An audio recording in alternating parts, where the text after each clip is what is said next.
Access granted. Subject: interview with Brian Flynn from SUPER7. Body: on the 20th of January 2023, Christopher McLeod aka Diagnostic80 was tasked with the mission of interviewing the awesome Brian Flynn from SUPER7 about their brand new wave of G.I. Joe reaction figures. Here's what we could show you from that G14 classified recording. Access granted. Hello and welcome to the Full Force Redacted, brought to you by GeneralsJoesReborn.com with me, Christopher McLeod, aka Diagnostic80. On the show today, I have managed to convince, for a third time, the awesome Brian Flynn from SUPER7 to join me for a chat about the brand new wave of reaction figures that are available for order on super7.com as we speak. Link in the description. Brian, thank you so much for spending the time to do this with me again. How are you doing, buddy? I'm doing great. It's great to be back on. I mean, we get to just nerd out and talk toys. I know. This is the best. It's one of those things where, well, more so this time in actual fact, because there's a very interesting drop that you've added to the most recent wave, which is kind of sort of related to what's going on in my background, but you know, not the exact same. But we'll get to that. We'll talk about your background later. Yes, we will. We'll have a little conversation about this. Absolutely. Yep. Right. First off, then, Bud, how is everything at SUPER7? How are you doing? Are you busy beyond belief at the moment? We are busy. Things are good. I'm very excited because I can pull up the other sheet of paper here. G.I. Joe is coming in, will be in my warehouse March 10. It has left the factory. Wow. So Ultimates have left the factory. They're on the water. G.I. Joe Wave 2 Ultimates, they left on 1/19. Yeah. And the target date that we are saying that they will be out in customers' hands then is March 10. Wow. So it takes, till the end of February to get here. It takes a little over a month, and then, a week or two to get them out into people's hands. So March 10, but that G.I. Joe Wave 2, it looks like it's going to be April. Wow. So it took a long time, but I think when those Ultimates get into people's hands, they are going to be very excited because I've got them in my hands and they're incredible. But you didn't even ask me about the Ultimates. You said what's going on, and I changed the subject. I just avoided it. Look at that. That's great. You've basically attacked one of the questions I had for you. So that is brilliant. Yeah. That's out of the way now. So I mean, what was the can you go into any more details about the holdups that you guys had? Was it like engineering issues? Was it delays? What was the there's situation? A little bit that happens on every line where wave one of every line just takes, unfortunately, it shouldn't, but always seems to take so much longer than it needs to. Yeah. And we're still dealing with the fact that we can't go to the factory physically. Right. So even if I'm making a minor change to a leg, just to the joint tolerance, it's still like the factory has to do it, put it in a box, mail it to me. I've got to get it. I've got to look at it, then say, no, change this again. And it just slows. Yeah. It's really that last 10%, that fine tuning. Like the first 90% goes really fast. Right. That last 10% can take forever. Yeah, and I suppose like you don't want any like issues that might be recurring, and like you want to kind of iron everything out, like all the little details as much as possible, don't you? Every little thing, because once you kind of got your articulation, we're making new discs, new everything for these figures. Like you got to make sure everything's exactly right, so that if you're going to have everything match, it's got to be just on point. It's just frustrating. Let's just put it that way. For everybody at home, it's incredibly frustrating. You're like, come on, I just need you to do this. Like, and a lot of it also comes down to color. Yeah. Where it's like, all right, this is olive green, but it's not the olive green. I need this olive green to be one shade lighter. Oh, it's one shade lighter, but now it's slightly yellow. All right, well, now we need to make it more green. Well, now it's more of an ochre. I don't need an ochre. It's all this little, but if I'm at the factory, I can say this color is yeah. They go upstairs, make a new sample, repaint, bring it down. It takes about an hour. Yeah. Because you got to let the paint dry and everything else like that. It takes about an hour to make that color change. Me making that color change here, it's a couple of weeks, 5 days, 6 days, every color change. Yeah. And because you can't really, you couldn't really monitor it over a Zoom call or something because you don't get the right. No, because lighting is different. Yeah, exactly. Screen is different. Yeah. So, if I'm under fluorescent lighting, everything's got a yellow tint to it. If I'm under LED lighting, everything's got a blue tint to it. But then I'm looking at it on a monitor. Is my monitor dark? Is my monitor light? Does it have a hue? Plus, it's coming, it just, so every paint thing has to come over, and every G.I. Joe person will tell you if they get it over and like, oh, that camo's off by one shade, the whole thing's wrong. The whole thing's wrong. Just might as well have thrown it out the window. Might as well just not even bothered. Is there a pile of figures outside your window by chance? Just like on the street? There are piles of figures all over. Awesome. Piles of figures over there. I would love to spend the day at SUPER7 just rooting around and looking at what cool stuff was around. That'll be a podcast once. It's Christopher McLeod's trip to SUPER7. It's like, can I just dig in boxes? Yeah. What is this? But you won't let me, so I'll have to break in at night or something with a light. It's not true. I wouldn't be enjoying, because then it would be somebody looking at the same stuff I look at with old eyes as new eyes. They're like, oh my God, look at this. There was nothing wrong with this olive green, Brian. What are you talking about? No, I can't wait. I'm coming over. I'll be there in a few minutes. I panned over to things. The funny part is I panned over to there, and I might have to have you blur that out. I will. Don't worry. There's something over there that isn't announced and released. That's for Halloween. Oh, that's amazing. That is amazing. I will. Yeah, don't worry. I will doctor that. Anything that looks orange over there, blur it. That's amazing. Okay, really good start, actually. This is the best start to an interview I think I've ever had in my life. So thank you very much for that, Brian.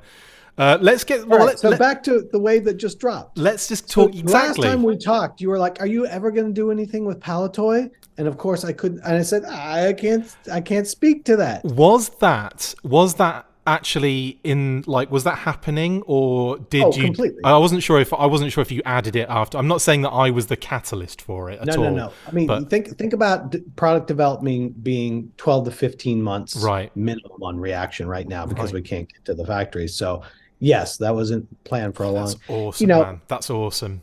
If I'm oversimplifying it to a degree, especially with retailers, there's a thing where I tried to look at and say, okay, how do I have a Cobra Commander in every wave, but not make it just a Cobra Commander? And that's where Red Laser comes in. Yeah, it's Cobra Commander, but it's not Cobra Commander. Yeah, exactly. No, that's great. You've literally barrel rolled into Red Laser. Let's get stuck into that. So, I mean, great to see this one. A massive surprise. And it was really just getting, like you say, getting a Cobra Commander in the line. But not just that, but there's some of the details that you added as well to the actual release when it kind of came out the other day. It's so great to see the name drops on the file card. Baron Ironblood, Laser Exterminator stands out, of course. Does this open the door for more of these, Brian? Or was this like you say, because there was an element of ease with it in not ease, but you know what I mean? It's like the Cobra Commander figure in the line is going to be Red Laser, or does it open the door for a Baron Ironblood or a more unique kind of figure? I would say that we definitely have some other stuff, in the future. Now you're going to have to wait a little while. Yeah, sure. But there's some other stuff in the future. Yes. Dude. Because I mean, it's bringing it all together. It's trying to say this is all one world. Yeah, absolutely.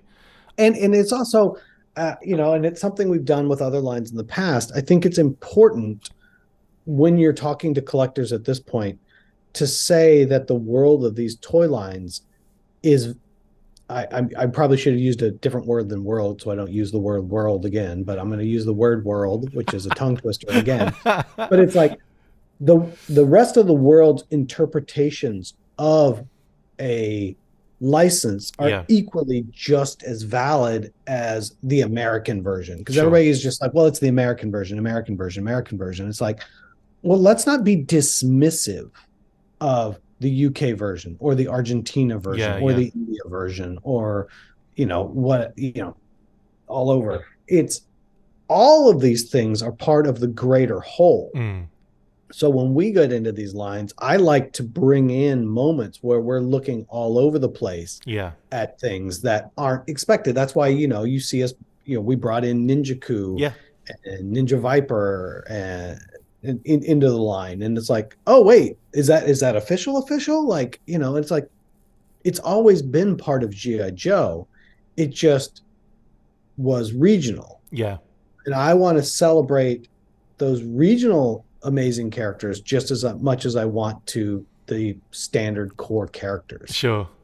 No, that's fantastic. And I'm really excited that Red Laser kind of is the one that you kind of started with. Another thing I really liked as well, more of a detail on the card back again, is the Sunbow style artwork for the file card. It's kind of fun to imagine Red Laser and the Red Shadows and that Palatoy Action Force having its own animation. I know we had a few animated commercials back in the day, but it was mainly around like the Robo Skull and like the those kind of things. But did you approach it that way of like a Sunbow-esque type feel? Is that That's the whole line is theoretically at this point like this is what, if the cartoon had come to life as toys, this is what it would look like. And then here's how Red Laser fits into that. Yeah. That's awesome. Was there any consideration to maybe look at the Battle Action Force comics for Red Laser stuff, or is that the idea now? Is it to incorporate the kind of Sunbow as the kind of main thing? I think it just made sense with everything else. I think it would have looked out of context without that, so we just went Sunbow. Yeah, and I suppose it kind of every figure's had that to a degree, haven't they so far? I can't think of any. Pretty much. Yeah, I can't think of many that haven't had that. That's great. I mean, another thing that makes me excited about this more than anything else actually is the fact that he's not a special one-off, he's not an exclusive, he's actually in the main wave of figures. I kind of never really expected that to happen for a figure like this. I mean, was it planned that way, or did you have other ideas for how to bring him in? That way. Yeah. It was always planned that way. Is there any, because obviously there's a lot of things like you say, the Ninja Coup and Ninja Viper and those kind of things. They're like repaints of the kind of main character, but they're your Target exclusive or that kind of thing. Right. So was it just a case of like, no, this one's going to be mainline, no worries? Yeah. It's Red Laser. What more do you need? Well, or the entire Red Shadows and all of the and all of the Palatoy Action Force. No, I'm kidding. It's awesome, man. It's so cool. Well, as well as Red Laser, you guys also have gone absolutely crazy with this. This wave, I think, is my favorite so far because there's such an array of different kind of characters. There's specific, Sunbow episode characters in there. There's kind of main characters in there that kind of cover all sorts of different things. There's the army builders as well with the Camo Trooper and the MP. Do you aim to have a balance like that with each wave, or am I overthinking it, or do you just go, it's going to be whatever? No. I mean, it's a grand architect. That doesn't come out right, but we spend a lot of time structuring out the waves. Obviously, we've got four. It's centered around the idea that there's 4 Cobra and 4 Joe, and then within that, it's like, what's your balance between what are those core characters that people will buy, so you're not just making very deep cuts, but at the same time, then also making sure we make deep cuts for the fans and also support an army building program sort of all together. So if you almost think about it like, okay, there's 8 figures, 4 slots are for Cobra and 4 slots are for Joe. Then within those 4 slots, you've got 2 main characters, 1 deep cut, and an army builder, and that's roughly how we've laid out the line. We kind of mentioned it a little bit before about the kind of cartoon aspect. Our Sunbow's quite strong in this one. Early on in the line, obviously, we had Quinn from the comic. We had a couple of issue 21 Snake Eyes kind of homages. Is there an opportunity to go back to the comics at some point in the future, or is that something you're looking at? We've got a bunch of comic book characters kind of marked off. The reality is we have like 800 figures marked off. It's just how many waves can we get into and how quickly can we get them out without overwhelming people. Sure. There's definitely, I think there's a little bit right now where people are like, I love this. You're making them a little too fast for me. First you get complaints that it's not coming quick enough, and now you're getting complaints that it's too fast. People are never happy, are they? Let's face it. It's not even that it's never happy. It's just, I want it to be fun for people, and I want them to be able to collect it. And if I'll make it as fast as people will let me. And if people are like, I need a little bit more time, then I think that's a fair request. Yeah. Is that something that happened actually then? Because I feel like there was a little bit of a break between Wave 4 and Wave 5. More so than I think had happened in the past. So that was something that you'd actively done then. Yeah, I think we had been getting the feedback that it was just too much too fast. Okay, cool. Well, that's great. I'm just going to keep giving you feedback then on that. We need, by the way, loads of comments about everyone wanting more Palatoy inspired things. I'm kidding. Raven, especially those from podcasters in the UK. Yeah, especially from one podcaster in the UK. Raven, an amazing addition to the line. Love that you again, deep cuts, interesting obscure characters. Absolutely loved that. Has it been like fun for you guys to bring certain characters into the action figure world who'd never had them before? Yeah, completely. I mean, that's part of one of the things, as we talk about that obscure slot, that slot usually is how do we find somebody that no one has? Right. Really enjoy. Another thing I was really excited to see, because you've stumped me with Camo Trooper. I was like, what? I mean, I couldn't think of any Camo Troopers at any point. But then what you did was you utilized that SUPER7 specific deco snake camouflage, which is gorgeous, by the way. And it kind of has like, I haven't put it like, it kind of has a little bit of a sneaker vibe to me in the way that, people collect sneakers in the different colorways. Mm-hmm. Do you know what I mean? The thing when we were coming back to it is you're like, all right, who's in camo? We were like, how come Cobra never has a camo? Like G.I. Joe's in camo all the time. Cobra never, I mean, you've got Firefly, but really nobody shows up in camo. Yeah. We're like, aren't these guys paramilitary too? And there is the blue camo. And we're like, so when we made our custom camo, it was a tweak on classic camo, but with the snake patterns, we're just like, we should, we're bringing it into official, if you will. Yeah. Like, let's bring that camo on and make a Cobra Trooper that comes in camo. There should be one out there. And I guess the reaction line's a great line to actually experiment with this kind of stuff as well, isn't it? Or like not experiment, but actually do it with this line, because you can have, people have got how many troopers already? Do you know what I mean? Like you can drop a new one and be like, hey, this is for the hardcores, or if you just like the camo, and I thought that was a really nice vibe, honestly. And it works really well with the figure too. It looks great. So yeah, really, really on board with that one. So that's funny to me that it wasn't sort of like we want to make a camo for a figure. You were making a camo for the decoration for SDCC effectively first, weren't you? Yeah, that's where the camo started, as sort of the wall pattern and everything. And then we're like, well, Cobra now has its own camo pattern. That's so cool. That's awesome. Put it on the figure. The specific Sunbow episode homages also give you an opportunity to make re-releases of recurring characters more fun as well. Obviously, I'm referring to Duke Skywalker and Snake Eyes in the arena of sport here. Yes. Glow-in-the-dark accessories again. I feel like it's your mission to incorporate glow-in-the-dark in every wave somehow. If not, it should be. Is that the plan? No, but it's appropriate to the subject matter. Exactly. Yeah. Totally. But do I love glow? Clearly, I put glow in everything I can. But it made sense, and it's appropriate, and it's the same thing. It's like, once again, when you're talking about that sort of larger balance between well-known characters and less well-known characters, it's like, you don't want to go there and it's like it's a peg full of characters you don't know. It's like, oh, there's a Snake Eyes in here. Oh, but it's a Snake Eyes I don't have. Yeah. Or it's a Duke I don't have. It's also just a really interesting way of re-releasing that figure again, isn't it? As well, like it's not, you're not just getting the same thing again necessarily. You're getting other things that come with it to kind of you're getting other things. Yeah. But it's not just a re-release, because we have like those legs and stuff. Those are resculpted. It's got the parts on there. It's not necessarily like, oh, what can we reuse? Yeah. It's Snake Eyes has a lot of different moments. So let's talk about Snake Eyes and his different moments. No different than Red Laser for Cobra Commander. Absolutely. The next wave has my favorite Cobra Commander ever. Wow. Can you? Now I'm going to have to trick you into telling me who your favorite Cobra Commander is before the end of the show.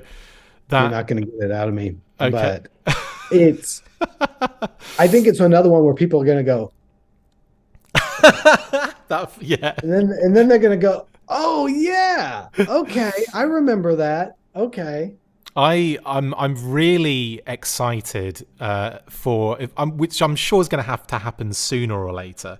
I don't know if there's like a rights issue about it. I don't know, but the movie, the animated movie, is what I'm looking forward to seeing Super7 delve into. So I'm looking forward to. We will eventually get there. I think, there's a lot of stuff that I want to get to, because once you start opening up the movie thing, you really need to stay in the movie for a while.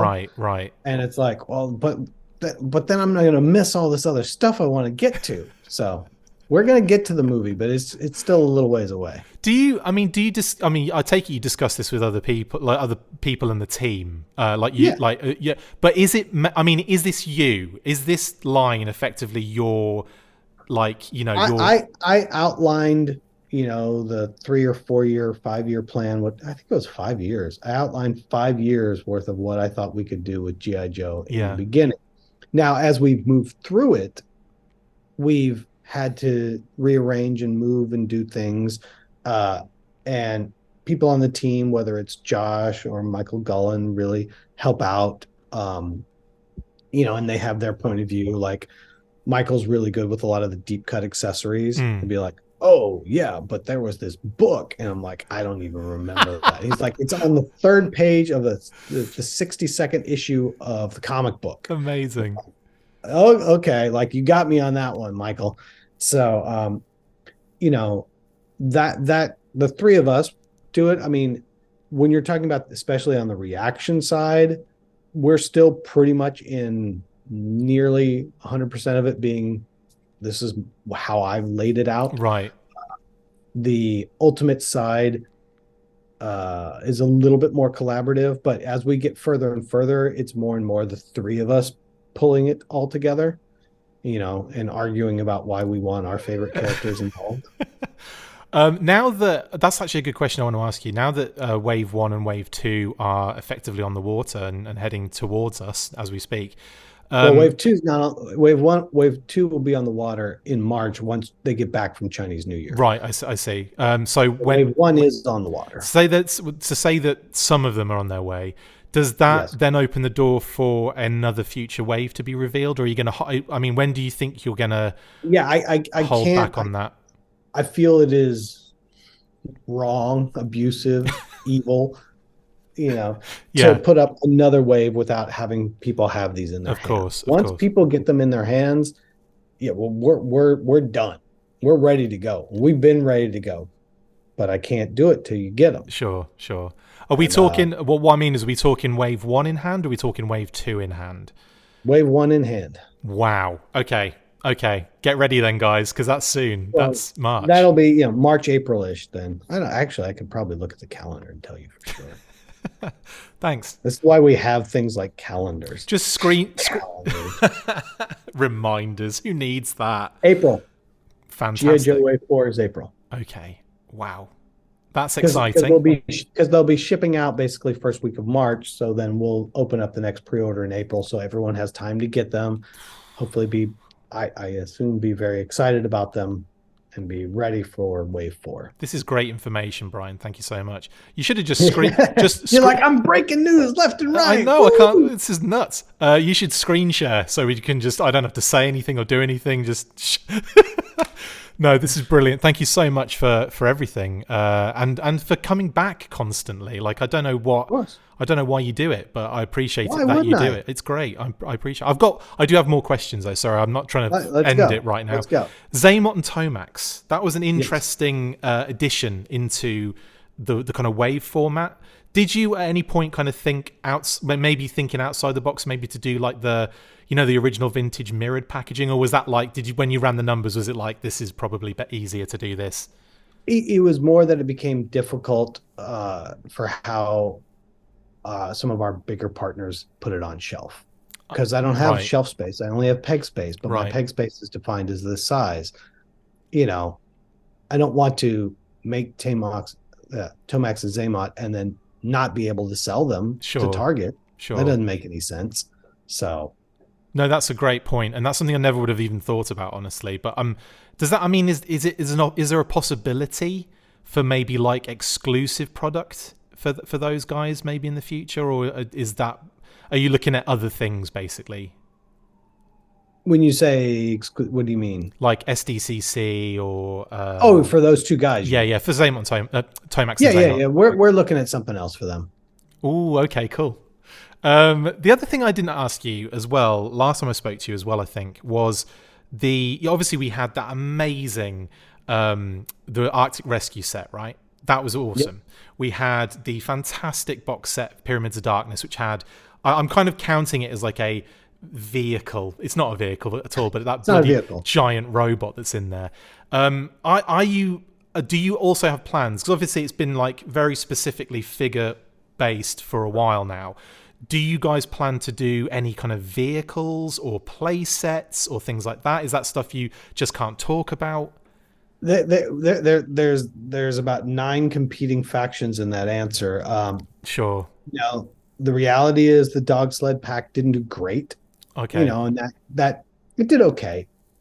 And coming backwards, it's like, I think most every G.I. Joe collector knows this already, that half the G.I. Joe collectors at a certain point go, I don't have room for vehicles, and they jettisoned all their vehicles. Right, yeah. And the other half of the guys are like, the vehicles are the best part. And they have every vehicle. Yeah. And it takes up their garage and their room and their attic and their storage unit. Vehicles are integral to G.I. Joe in some ways. But you have to be able to make it work. We had a vehicle that we were working on. Then it got announced for classified, and I was like, well, doesn't make any sense for us to make it if they're making it. Right. Okay. So then we stopped that. We've gone back and forth, and maybe this, you can poll your group or whatever. I have an idea to make the most absolutely ridiculous vehicle that's never been made for G.I. Joe. But you're talking about, it would be scaled for a 3 3/4 figure. Right. But it's still going to be like a $500. It's going to be up there with like the USS Flag. Okay. Not quite that big, but it's going to be, it would need to be gigantic. Are you not talking about the HQ, are you? No, I'm not talking about the HQ. What are you I need to know the point is, sure. The point I come back to is that 3 3/4 guy that could fit their O-ring figures in it as well. Right. Are they going to be like, I have to have that and I need that and it's going to be 3 feet long? Mm-hmm. Or are they going to be like, I love that you made that, but there's no way in hell I have room for that? Sure. I'm gonna be just racking my brain trying to figure out what you can work. pause this for everybody else, and we'll talk about it personally, and then you can react off there, and then it'll drive everybody insane. All right, let's pause. Now back to G.I. Joe. Oh my god. Do you know what? I was thinking that, and I thought, you can't mean that. That's ridiculous. That's ridiculous. That's the thing. If you're going to do it, you got to do it right. Now, all of a sudden, it's 3 feet, 4 feet. I tell you guys, I know we paused just then, but my goodness, that would have been insanity. But that's the question. The question is, I think people would love the fact that it exists. Yeah, but I don't know that enough people actually have the room and the money to buy it. That's true. I mean, that's a lot to drop. Jeez. Yeah. Anyway, well, actually my thought process is more along the lines of quirkier stuff, smaller scale things, like things that are in the cartoon, not necessarily vehicles as such, but maybe like little dio play sets or that kind of stuff. Is that kind of on your mind? We found that dioramas sell even less than vehicles. That's a shame, man. Like I feel like I'm definitely in a smaller, a niche group. I would say a niche group where it's like I'm desperate for like amazing play sets because I love like the display aspect of stuff. Do you know what I mean? Oh, there's a guy that does them for Star Wars on Instagram. Oh my goodness, I've seen many. And if it's the one you're thinking about, there has been some beauties. I'm trying to look him up right now. Yeah, the Cardboard Galaxy. He makes beautiful things like, his Death Star hangar here. Yeah, Bob Collins. Yep. Yeah, he makes beautiful ones. I bought a bunch of these from him. Yeah, they look fantastic. Oh, you see, like, and he made this, which is you make that, and pretty much you're in my heart forever. That's brilliant. That is brilliant. Like, you see, like, because obviously I come from that era where it was like the cardboard, HQ, like the Palatoy cardboard one and the Palatoy Death Star, all that kind of stuff. I know, like, the Kenner one was cooler. But I don't know. I love that. I don't know. I'd argue the Kenner one is cool. The Palatoy one is much more playable in a different way. Yeah, definitely. I have very strong feelings for those. I actually have the Palatoy HQ, the Action Force HQ. I have that boxed back in the UK. We made a haunted house like the Palatoys out of cardboard. Did we talk about this before? No, I don't think so. Years ago, if you look up, God, it's been bordering on 8 to 10 years now. Wow. If you look it up, it is the most limited, hardest to find SUPER7 item that's ever been made.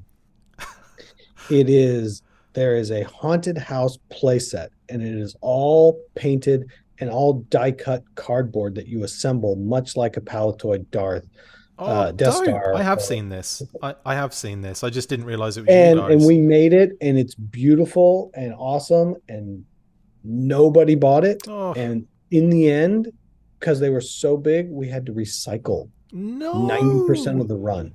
After like 3 years, they were just sitting. They all got recycled. Tell me you kept one at least. Yeah, I've got like 5. Okay, good. I wasn't sure. But in terms of what's left, that is the rarest thing that's ever been made from SUPER7. Dude, that is gorgeous. It was supposed to be a Universal Monsters castle. Yep. It was supposed to be a Universal Monsters castle. And then at that time, Universal was like, these monsters don't live together. So we ended up just making it a haunted house. That's really beautiful as well. Man, I want a Sunbow thing like that. Yeah. So Anyway. No, I know that you're fighting that battle of like, you can make it, but is it worth it for people, and will people pick it up? And like, I totally understand that. And you must get this stuff all the time when people have their own preferences and they're just throwing them at you to say like, oh, you need to make this and you need to make this. I mean, this is the thing that I don't think people take into consideration. Well, what I always come back to with that is like, they're like, everybody I know will buy it. I'm like, great. Okay. Everybody you know is probably, it's 100 dudes on a message group or in a Facebook group. There might be 1,000 members, but there's 50 to 100 guys that are on there regularly. Active. Yeah. And everybody that you know would buy it.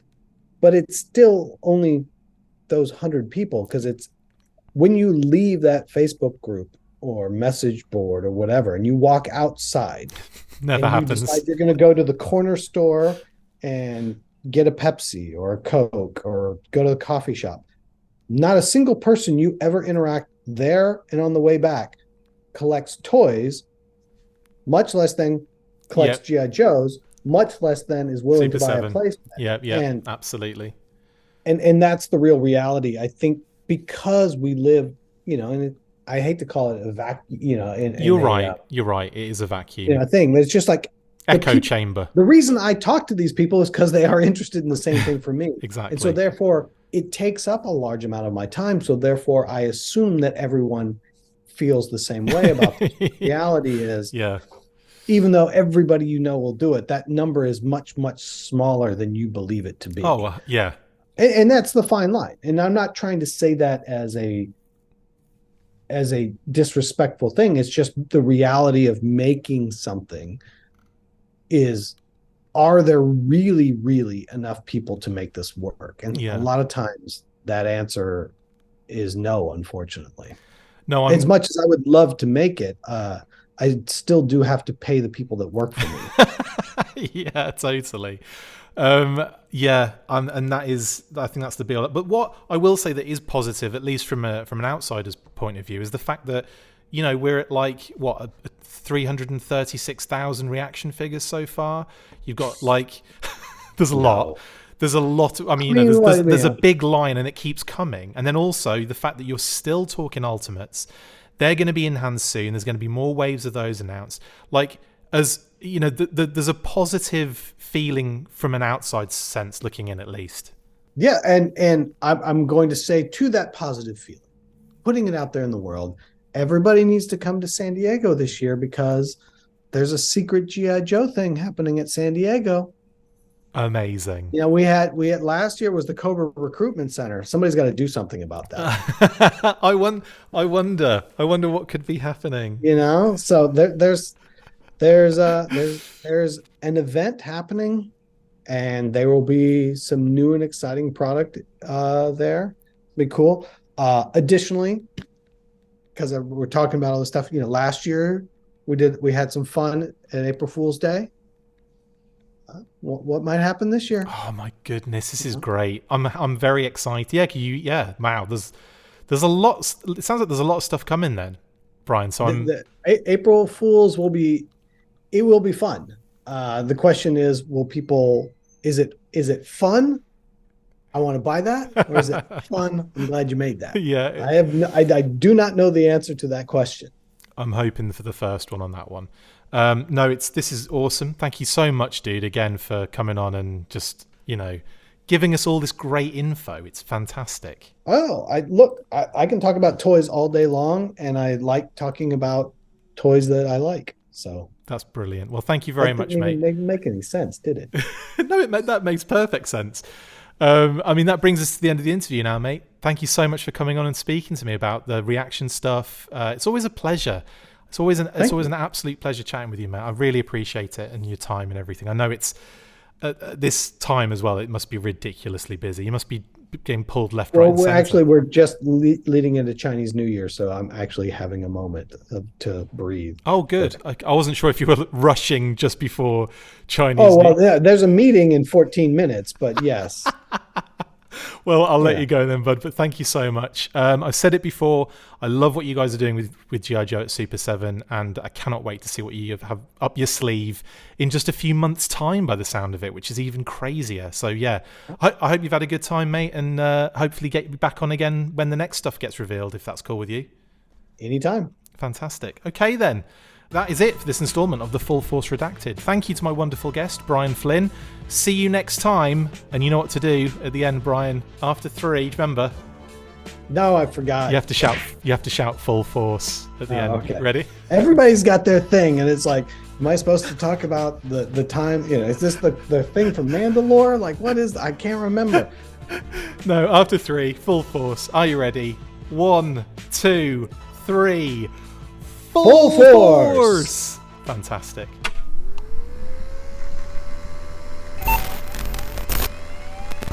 Access granted. Make sure you get involved with the discussion by liking, sharing and commenting on these videos, and as always you can keep up with the show after listening by following on Twitter @TheFullForce, liking the Facebook page facebook.com/TheFullForce, and if you would like to contact the show you can message us on either of those platforms with feedback and questions. We also have a Patreon page, so if you want to show your support for the show, see your name up in lights on these videos, or enjoy exclusive bonus content, then check out patreon.com/TheFullForce podcast, or click on the link on any of the posts this podcast appears in. Full Force!